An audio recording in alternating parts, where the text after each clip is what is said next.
So you want to buy rental property or a business, okay?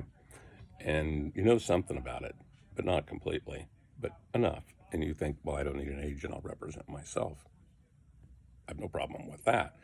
But I've been a buyer's agent off and on for like 40 years, okay? I've bought tons of property, sold tons of property, and been an agent, all right? And I know these things inside and out, especially in rental property, mobile home parks, RV parks, anything along that line. And I'll tell you that the knowledge that I have compared to the first-time buyer into that is significant and can make a huge difference. And I could give examples after examples of deals I've told people, don't touch it, okay? Literally, I'll look at 3 to 4 deals per day, and I have a formula that I can apply to just about any situation, and within 15 minutes, I can tell you what that piece of property should sell for, all right? Because that's really the first line, okay? The first line is get an agreement together. Price. That's first. All right. And people are like, oh, well, I need to inspect this and inspect. No, you don't do any of that. First, if it makes sense, get an agreement together on price. And then once that's done, then you go into what they call the contingencies. All right. You get to the property, you go to that property. If you're going to buy something, you go to it personally and kick the tires on it. But you should have somebody that knows what you're looking at, okay?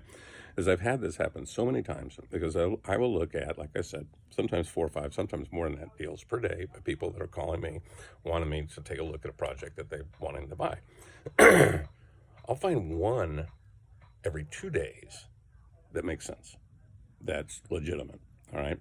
Now, it doesn't mean that those deals that I'm finding that I don't feel are legitimate, I think the sellers are lying, aren't doable. You just have to see through it to be able to find out what the real price should be.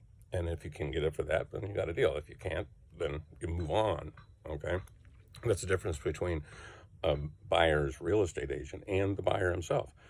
Sometimes they get personally attached to this deal. Oh, this is a deal, I want to get it. And they refuse to look at the problems that are there, thinking they'll fix them later. But you're buying a piece of property that's supposed to be done, and you don't need to spend money to fix that problem later? No. Okay. That's why you need a experienced buyer's agent. Agent is a person that you hire that's licensed, and trained to represent you with their knowledge of the deal. So if you're buying anything, I don't care what it is, real estate concern, message me. I can help like you can't even believe. Thanks.